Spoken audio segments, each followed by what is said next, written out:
Good morning. Welcome to Trading Hour. It's a Tuesday morning. I'm Reema Tendulkar. With me, Sonal Bhutra, and the Nifty is back at 24,900, having seen a pickup in the last 30 minutes. It's 100 points up on the Nifty, while the Sensex has gained close to about 300 points. The mid-cap, the broader market is outperforming. The mid-cap index is up close to about 1%. Small-cap index higher by a similar amount. Strong advanced decline ratio.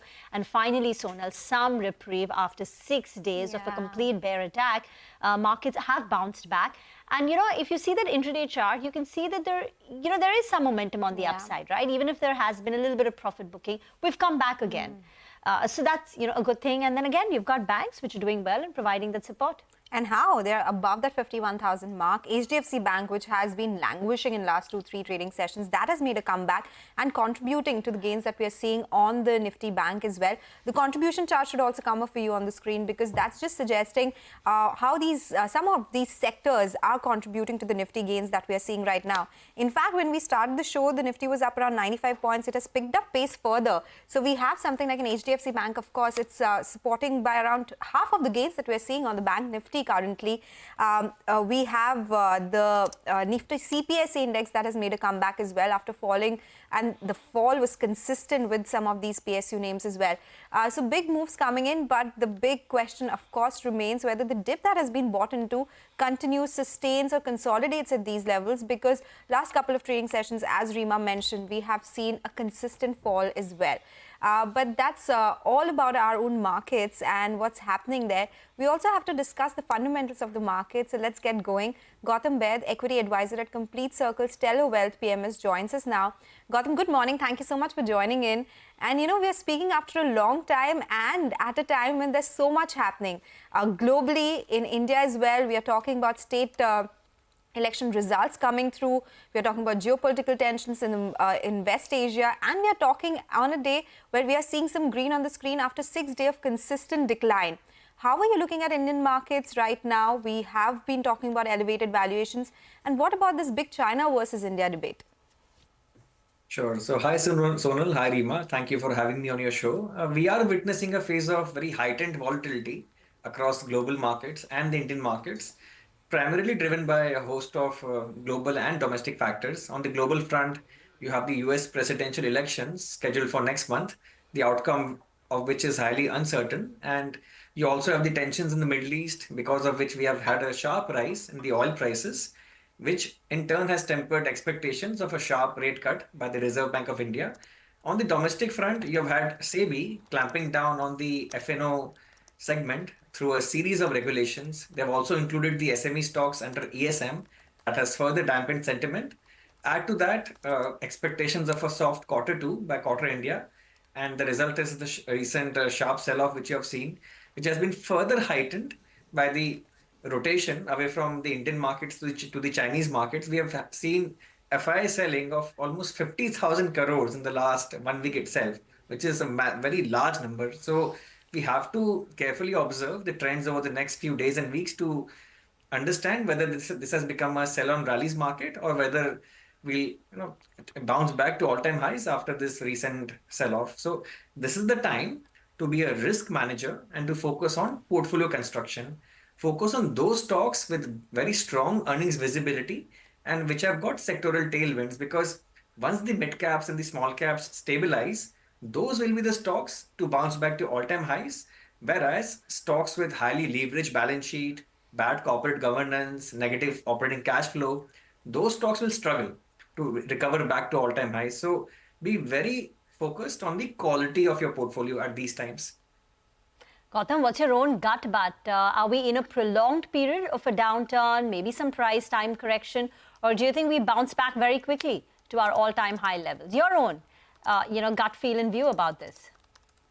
I think a bit of time correction for the next few months would not hurt, Reema, because the rise has been very swift and sharp. If you look at the rise in the various indices since the COVID bottom, the Nifty had gone up more than 3 times. The mid-cap index has gone up more than 4 times, and the small-cap index has gone up more than 5 times. So we have had very large amount of gains in the last 4.5 years.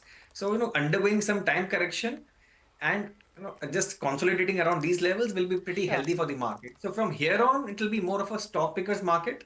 And I think, just investing based on broad-based themes will not work going forward. Okay, so let's get to those, stock ideas. I know you're a big fan of Capital Marketplace because in the past you'd recommended even Bombay Stock Exchange. And today you're looking at Nuvama Wealth Management. So why Nuvama? Because there are peers in the listed space. So you've got something like Anand Rathi. So tell us why you've selected Nuvama. So Nuvama Wealth is a structural long-term play on the financialization of savings theme in the Indian capital markets. And the company operates through three segments: wealth management, asset management, and capital markets. And the focus of the management is to grow the share of annual recurring revenue and asset income in the long run. The company has guided that asset management and wealth management will constitute 75 to 80% of the earnings in the long run. And because these two segments are much more less cyclical compared to capital markets, the quality of earnings of this business will improve over time, and that will lead to valuation re-rating. Also, this particular company is currently trading at a trailing P multiple of 29 times, which is at a sharp discount to its other listed peers like Anand Rathi, which you mentioned. That's trading at a trailing P multiple of 66 times. 361 Wealth Management is trading at a trailing P multiple of 40 times. So Novama Wealth Management, with a equally good or superior earnings growth profile, should benefit from valuation re-rating even from the current levels, even though the stock has had a sharp run up recently. The key risk to this business, as is the case with all the other brokerage houses, wealth management, and asset management companies, is that the earnings are very sensitive to a decline in capital market sentiment. So, if and when we do have a bear market in future, you'll experience a valuation de-rating in all the capital market plays. But a big valuation gap between Nuvama Wealth and peers like Anand Rathi. Anand Rathi 66 times, and Nuvama Wealth is what, late 20, you said 28, 29? 29 times, yeah. And this is 29 after the times. stellar rally we've already seen in the stock since the time the demerger happened from Edelweiss and then the listing happened. So definitely a big valuation support is what we are seeing. And these stocks have already run up so much. Like the broking companies, some of these wealth advisors have seen a one-way rally. For instance, Anand Rathi Wealth as well, a big surge is what we have seen here. Gautam, I wanted your take on Insecticides India. This is a space that I track very closely as well. And all we can talk about is the pain that we're seeing in the agrochemical space, the inventory destocking which is happening globally. What makes insecticides a pick for you? So, Sonal, Insecticides India is a play on the revival of the domestic agrochemicals market. Currently, channel inventories across the distribution network are pretty tight, and this is because monsoons have gotten off to a pretty good start in India this year, and the agrochemicals market is finally stabilizing after a prolonged period of declining prices. And this particular company, Insecticides India, has discontinued several of its low margin generic products, and now the management is focusing on the new generation patented products under its Maharatna line. So the Maharatna range of higher margin specialized products constitutes 64% of the trailing 12-month revenues of the company. And the company plans to boost this proportion further to increase margins. The company has guided for an increase in its EBITDA margins from the current levels of 10% to 12 to 13% over the next 2 to 3 years, primarily driven by higher sales of its Maharatna products and backward integration at its Dahej plant. And at the current price levels, the stock is trading at a one-year forward P multiple of 15 times, which is at a significant discount to its other listed peers like Dhanuka Agritech and Rallis India. So I think there is scope for valuation re-rating even from here. However, the key risk in this business, as is the case with all agrochemical companies, is that the fortunes are heavily linked to the monsoons. So depending on how the monsoons play out over the next 1 to 1.5 years, you'll basically get the earnings growth from this particular stock. And as a standard disclosure, Stellar Wealth Partners India Fund and Complete Circle Stellar Wealth PMS own both Novama Wealth and Insecticides India and their client portfolios. Just a quick follow-up on that, Gautam. You know, the biggest player in the agrochemical space, UPL, it's trading at the cheapest valuations, I would say, in the agrochemical space. You don't think that could be a good bet now that we are talking about an industry-wide revival? Definitely. So basically, in case of UPL, like you mentioned, Sonal, it will benefit from financial leverage as well. So along with operational leverage, it will benefit from financial leverage as well because they do have debt on their balance sheet. So, but we don't cover UPL right now. But yes, that could be a very interesting play. Depending on your risk appetite, you could also have that as part of your agrochemicals basket. Not a stock recommendation, but definitely, the more leverage companies tend to outperform. They're more solid balance sheet peers during an industry upcycle. Got that. Thank you very much, Gautam, for joining in. The disclosure will also come up for you on your screen. He is recommending Nuvama Wealth and Insecticides India. We'll get into a break. Remember, the RBI's Monetary Policy Committee meeting is currently underway. So when we return after this short break, we'll get you the CNBC TV18 poll and we'll prep you up for the RBI announcement.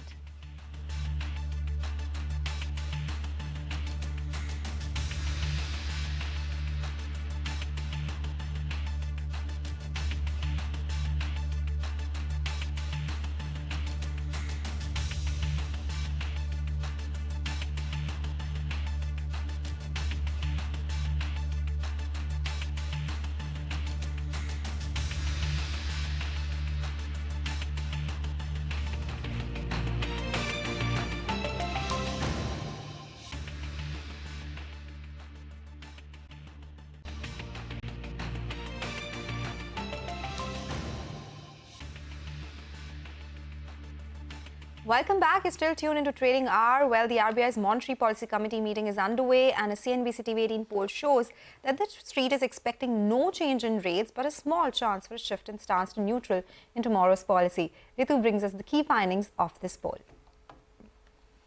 Steep rate cuts by major central banks, rising geopolitical tensions and a revamped MPC. It is going to be an interesting backdrop to this policy meeting. Now, we first asked respondents if the recent rate cuts by the US Fed in China are going to influence the MPC's decision, and a solid 80% said no, expecting the RBI to stay focused on domestic factors. As for the RBI governor's tone, 40% are expecting a dovish tilt, but the majority, 60%, still says the tone will be absolutely even, with no clear signal of a policy pivot just yet. What also makes this particular policy more exciting is that it is probably the first meeting of the MPC this year where at least a part of the financial markets are expecting a change in stance, and a very small number even a rate cut. Now, half the respondents are expecting the MPC to shift the stance to neutral in October, while 30% expect it to be retained at withdrawal of accommodation. As for the timing of the stance change, while 50% say it will happen now, the rest of them are forecasting a shift only by December or perhaps even later. On rate cuts, 10% are expecting a 25 basis point cut this time around, but the larger majority sees a status quo because they say the MPC will remain cautious because of food inflation risks. Now, most economists believe the window for a rate cut will open only by December or perhaps even later. On the total quantum of cuts in this entire cycle, 50% see room for a 50 basis point cut, while the remainder are divided between 60 to 100 basis points. Inflation is expected to dominate the governor's address, with 80% saying that the CPI forecast is likely to be left unchanged at 4.5%, although 20% do foresee a slight cut as inflation in the second quarter is expected to marginally undershoot RBI's own estimate. On growth, the economists are pretty split. Half are expecting the forecast to be left unchanged at 7.2%, while the rest expect a downward revision pointing to weaker momentum in the key economic indicators. And lastly, this is the debut meeting for the three new recently appointed external MPC members, Professor Ram Singh, Saugata Bhattacharya and Dr. Nagesh Kumar, and 40% of our respondents believe that the new members are more likely to lean towards maintaining status quo, although some are of the view that there could be one dissenting vote, which should come from Saugata Bhattacharya, citing his recent paper in August making a case for a rate cut. But of course, we'll have to see how the views have evolved since then. Thursday, 10 o'clock, that's when the outcome will be known. Ritu, thank you very much for prepping us up with that. Now, moving on, the jury for the 20th edition of the India Business Leader Awards, IBLA, met in Mumbai last evening. It was an 11-member jury. It was led by Bharat Forge Chairman Baba Kalyani. They picked the winners for a variety of categories covering business, public service, sports, entertainment. The winners will be announced on the 7th of December.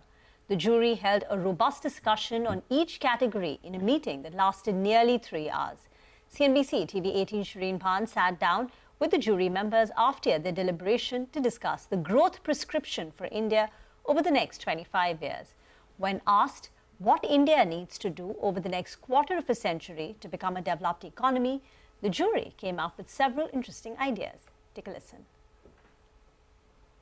I think digital is just one element of the whole thing.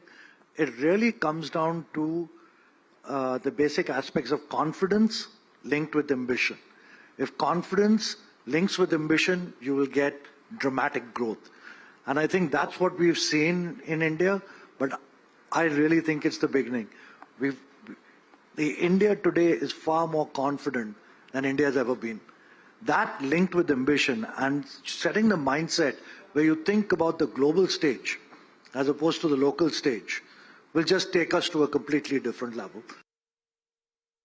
As tech has gone core for enterprises, you would actually see enterprises, Global 2000 and Fortune 500 companies setting up their own shop in India. Equally, technology is intertwined into engineering, R&D, and operations of enterprises.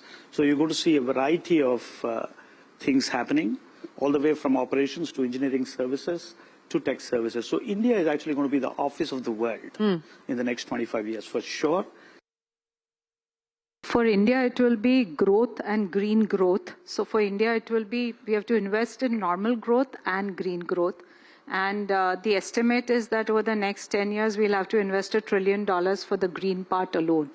And given the fact that, private sector capex anyway is sort of not moved up as much as we would like to see, I think the challenge will come is that does India have enough resources for green growth?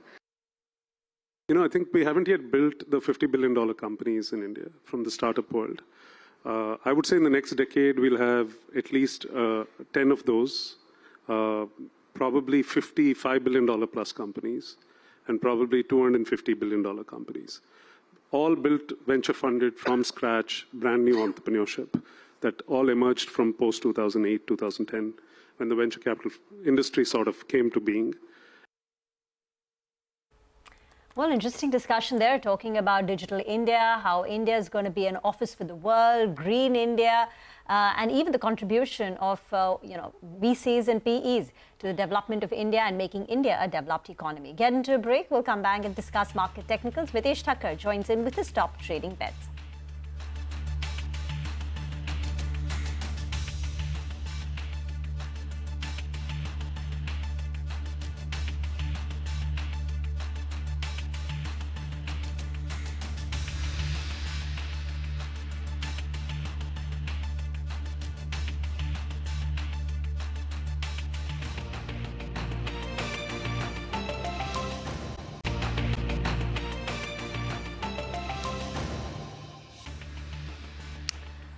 Welcome back. Building now on the momentum. It's 165 points higher on the Nifty. When we started the show at 11 o'clock, the Nifty was at 24,900, and now it's pushed up even a little bit more. The Midcap Index has also extended its rally to a 1.5% gain.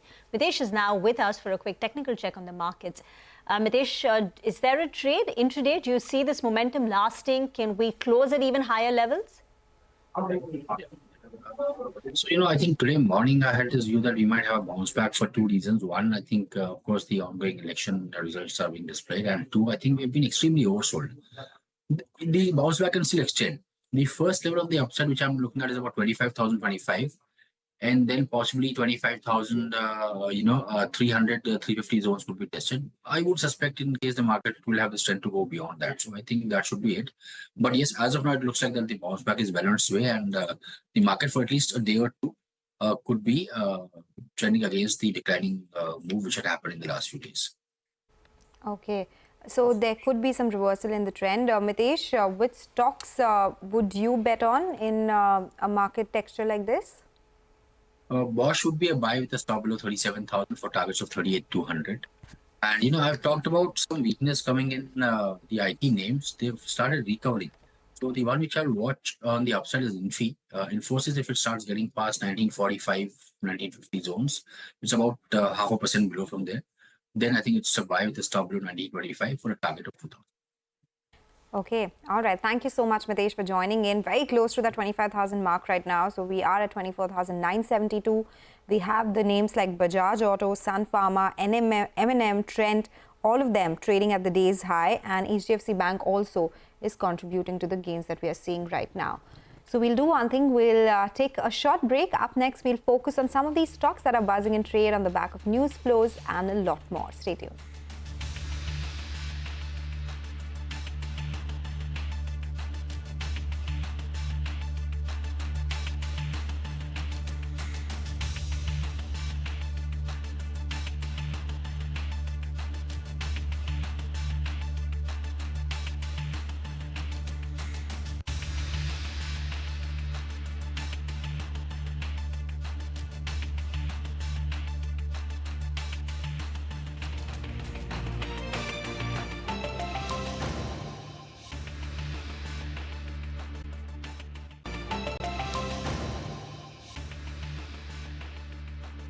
Welcome back. You're still tuned into Trading Hour. Nifty is picking up pace and a lot of these Nifty names are surging to the day's high. Trent is one of them. The company has unveiled lab-grown diamond jewelry line. Manglam is here with the details. Manglam, as you said earlier, zodification of jewelry here. Zodification of jewelry is happening indeed. Lab-grown diamonds is one of that where, it's been used as adornment more than just a store of value, and that's what we've seen. Trent, we know the kind of disruption that it can do in the value segment, and this is what, brokerages are betting on as well. They've unveiled their lab-grown diamond jewelry line, and it's by the name of POM in West Side stores itself right now, and it has the potential to pioneer broad-based adoption of LGD jewelry in India because of, one, the disruptive pricing. A 1 carat engagement ring costs about anywhere between 24,000 to 29,000 rupees, and also the designs are fairly elegant and they have decent craftsmanship as per Kotak Institutional Equities. They've also recently announced their foray into the beauty products at the value level as well. The question is, can Trent be actually, the H&M / Primark or Marks and Spencer sort of, positioning for India on the whole, where you get a lot of products. Kotak says that, the kind of scale up that there will be in the exclusive brand outlets over the next few years would be fair amount. In fact, POM has the potential to be the Zudio of lab-grown diamond jewelry market, and as a result of which they're positive on Trent. But the only fly in the ointment here is if Trent does so well, what happens to the OG? What happens to, names like Titan, Senco, and all these other players as well? So Kotak Institutional Equities has said that this development reinforces their cautious stance on Titan. They have a reduced rating on Titan with a fair value at around 31.75. That explains why Trent is doing well and Titan is lower for the second day running. Thank you very much for that. We will slip into a very short break on that note. We'll come back and talk IT. Remember, on Thursday, we kickstart the earnings season with TCS and Tata Elxsi. Kumar Rakesh from BNP Paribas will join in with his expectations.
Welcome back. As promised, let's talk about the IT sector. Now, Kumar Rakesh, the India analyst of IT and auto at BNP Paribas, joins in. And in his preview note, he's opened up an interesting debate about what would be the peak growth in the recovery cycle. So they're saying that the IT stocks have done very well. Since the beginning of June, the Nifty IT index is up 30%. The growth recovery narrative has been embraced by investors. So now the debate is shifting to what will be the upcycle peak revenue growth potential. Consensus, many people on the market believe that the peak revenue is going to be high single-digit revenues, at least for the large-cap IT companies. But according to BNP Paribas, that is a bit conservative, and the revenue growth may even exceed that. Thank you very much for joining in. This is Rima here. So talk to us about this, peak upcycle revenue. Where do you see it settling and why? Hi, Rima. Good morning, and thank you for having me on the show. If you look at the long-term trend in the IT services industry from the recovery, understanding how historically the recovery has played out in the sector, over the last 2 decades, there have been only 2 instances when the industry growth has slowed down to the level what we are seeing currently. One was post-GFC and the other was post-COVID. And after both these occasions, we saw growth accelerating beyond 20%. Now, we are not making an argument that we would see something similar to that.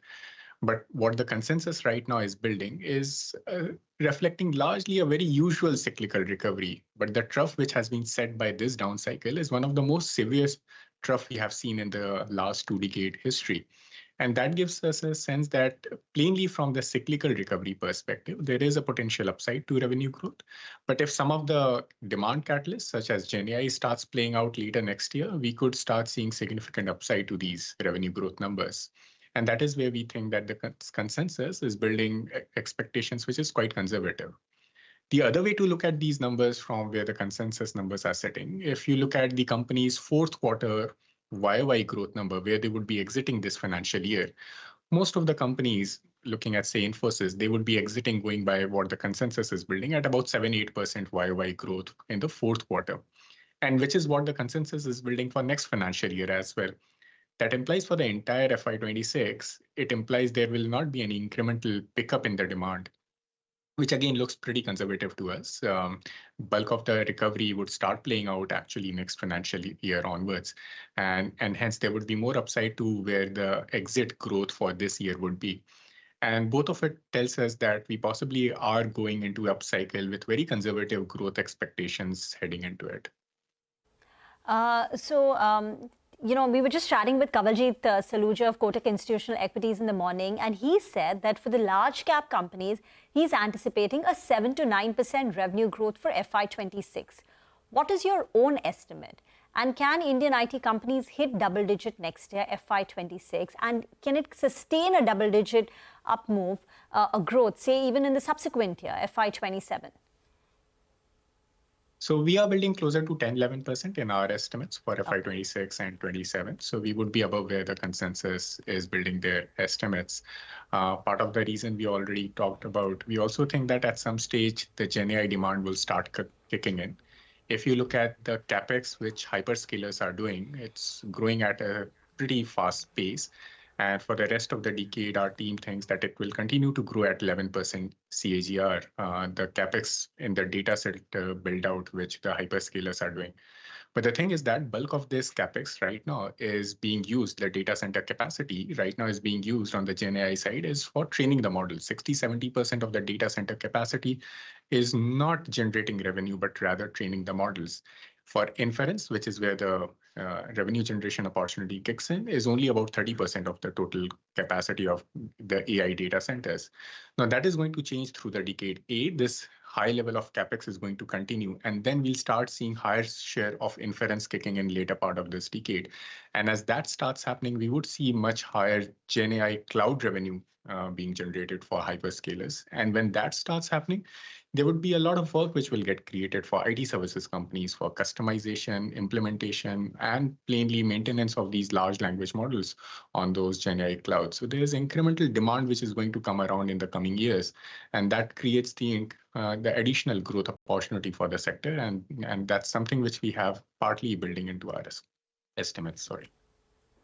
And how would you, counter the argument that the stocks have run up excessively since the beginning of June?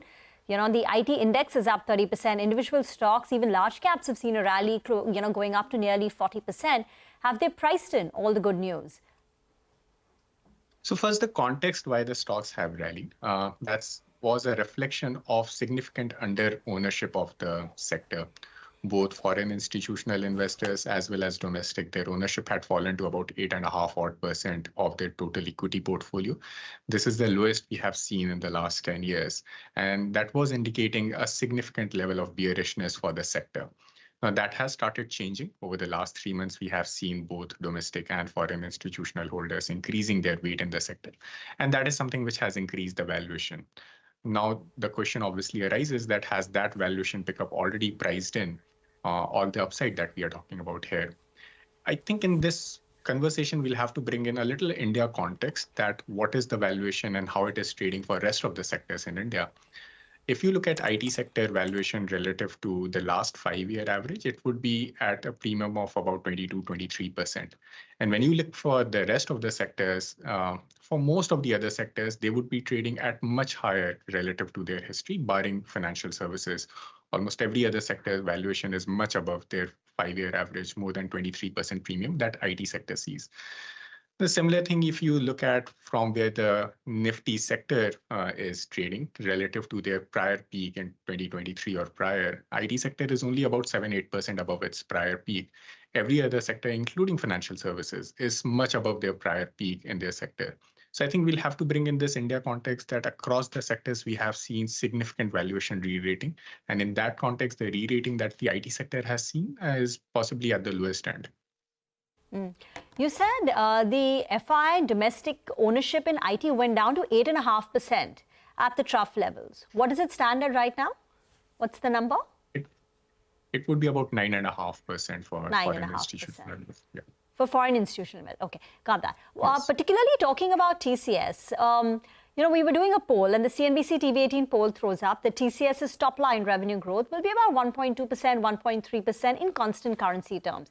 Your own estimate is that TCS will see a muted growth of 0.2%. So can you tell us why, when you're so bullish in the sector over the next 2 or 3 years, why is it in this quarter that you're expecting sluggish growth for TCS? What are the headwinds that the company is facing? So first, the context here is that we haven't seen a material demand pickup so far reflecting. Whatever pickup that we are seeing is largely cyclical. It's not broad-based demand recovery-led that we are seeing. And hence, there would be idiosyncrasies between companies where there would be continued weakness that we would expect to see. And in case of TCS, we are expecting that there would be some weakness related to their Europe exposure, and especially in UK and some of the BFSI weakness which is there. And that is something which can potentially impact their quarter. And that is why our expectation would be lower than where the consensus is building. Okay, Kumar, we leave the discussion here. Thank you very much for joining in. Let's talk about the auto sector. Tata Motors retail sales numbers disappointed the street.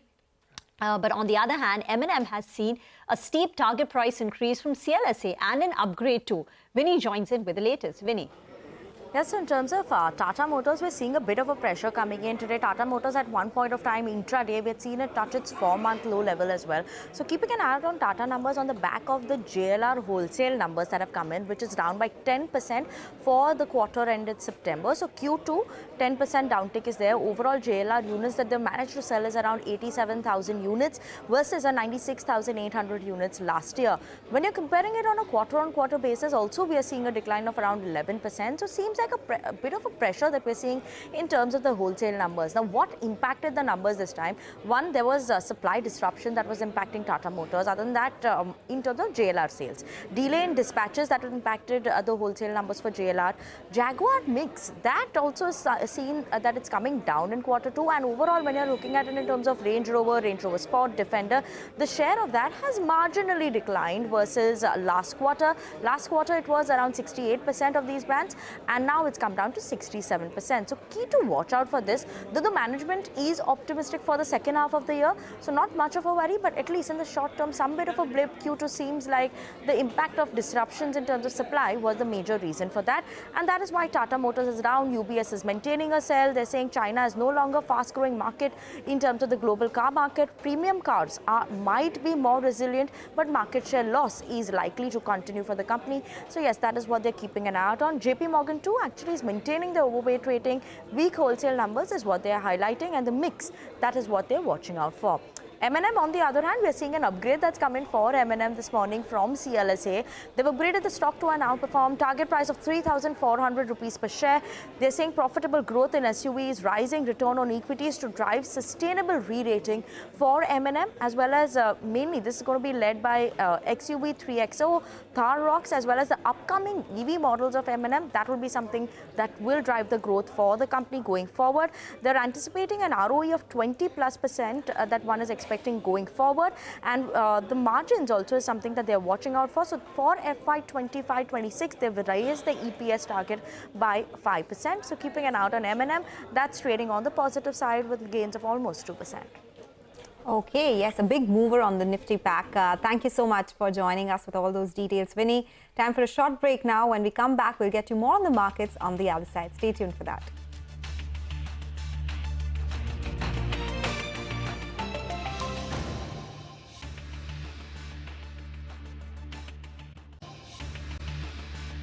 Welcome back. It's just not the benchmark. Even the broader markets seem to be doing really well. The mid-cap index is up 900 points right now. One of the big movers in the broader markets is Skipper. It is on the back of a note from Nuvama. Vamakshi is joining us with the details here. Vamakshi, take it over. Well, absolutely, Sonal. Skipper is indeed skipping in trade today. Nuvama has initiated coverage on this counter with a buy rating, target price of 650 per share. And the rationale behind is that there are several macro tailwinds at play over here. The proposed national electric plan has an indicative transmission capex of around 9.2 lakh crores from FY22 to FY32. The company, in fact, is among the few T&D EPC players with backward integration. The company too is looking at a decadal opportunity with a total addressable market pegged at almost 1.4 to 2.2 lakh crores for the company. Additionally, in the international markets, the Chinese as well as Turkish competition is coming down, and resultantly, they've seen a 64% growth in the international pipeline in FY24 itself. So given the kind of opportunity in front of the company, they're also trying to capitalize it by doubling their capacities. They're looking to double the tower manufacturing capacity to 6 lakh MTPA and at an outlay of around 800 crores over the next 4 to 5 years. Phase 1 of this capex, which constitutes an investment of around 200 crores, is expected to come on stream by the end of FY25, and by then the company will become the largest tower manufacturing company by capacity in India. So given these factors, Nuvama believes that the company is well positioned to outpace power T&D industry growth. They're baking in a CAGR of almost 22% in order inflow, 26% in sales from FY24 to 27. They're also expecting an operating margin of 10.5% by FY27. Keep in mind that the company has guided for 11% margins over the next 3 years, and this in turn would yield an EPS CAGR of 50% plus from FY24 to 27. So, given those factors, they highlight that the stock is trading at valuation similar to its listed EPC peers, but they believe that the company could command a premium, and resultantly, they're valuing the company at a 25 times FY27 EPS, which is resulting in a target price of 650 per share. So quite a bullish note coming in from Nuvama on Skipper, and resultantly the stock is up in trade. Okay, 650 in terms of a target price, and investors are looking for earnings growth. And according to Nuvama, Skipper offers a 26% sales growth over the next 3 years and an EPS growth of 50%. But moving on, 43 companies are slated to have their pre-listing shareholder lock-ins lifted between today and the 31st of December. Hormis joins in with the details. Hormis. 43 companies, as you just mentioned, almost $19 billion worth of shares, the lock-in periods of which will be expiring starting today until the 31st of December, which is the end of the year. Now, there are certain companies that always hog the limelight, right? Ola Electric has been one such company over the last few trading sessions. We'll start off with that. The 1 month lock-in ended recently. The 3 month lock-in is supposed to be ending on the 5th of November, where 18 crore shares or 4% of the overall equity will be eligible to trade. We must give this caveat before that the end of the shareholder lock-in does not mean that all of these shares will be sold in the market. It will just be eligible to trade. Now, when it comes to the 5 to 6 month lock-in, there are important names like Bharti Hexacom, which have run up significantly from their IPO price. 65% of their outstanding equity becomes eligible to trade at the end of this week itself. GoDigit is another company with almost on the 25th of November, or 60% of their outstanding equity. Indegene with 80% of their outstanding shares, that becomes eligible to trade on the 11th of November, and Exigo is one such company as well. That lock-in, of course, ending in December. Now, for the 1 year lock-in period, Happy Forgings is one such company. Almost 60%, almost 5.5 crore shares become eligible to trade. Azad Engineering, DOMS Industries, Flair Writing as well. All these recent listings, the 1 year lock-in will be ending towards between today and the 31st of December. For the 1.5 year lock-in, Mankind Pharma is the one that stands out. 20% of its outstanding equity, almost 8 crore shares, become eligible to trade. And for the 1 month lock-in, of course, which are the recent listings, Bajaj Housing Finance is one of them, 1.2 crore shares. The outstanding equity is not a lot, but those shares will be freed up on the 14th of October. PN Gargil, Western Carriers are some of the other names that complete the list. So plenty of names, 43 companies, but all eyes will be on stocks like Ola, Bajaj Housing, and of course Bharti Hexacom. Okay, all right. Thank you so much, Hormas, for joining in with all those details. Moving on to the big political story, as BJP takes lead over Congress in seesaw battle in Haryana, our colleague Parikshit Luthra joins in with more details. Parikshit. Well, it's been a pot boiler since morning. Things have been changing very fast. We're getting some very clear trends from Jammu and Kashmir. And here we are seeing the Congress and the National Conference led by Omar Abdullah in the driver's seat. 46 was the halfway mark. Congress and National Conference seem very comfortably poised to form government over here. In fact, Omar Abdullah, the chief of the National Conference, is winning from both Budgam and Gandarbal, where he was contesting from some of the VIP candidates from the Congress party, such as Ghulam Ahmad Mir. He is winning from Dura as far as the latest trends go. Tariq Kara is leading from the Congress party as well.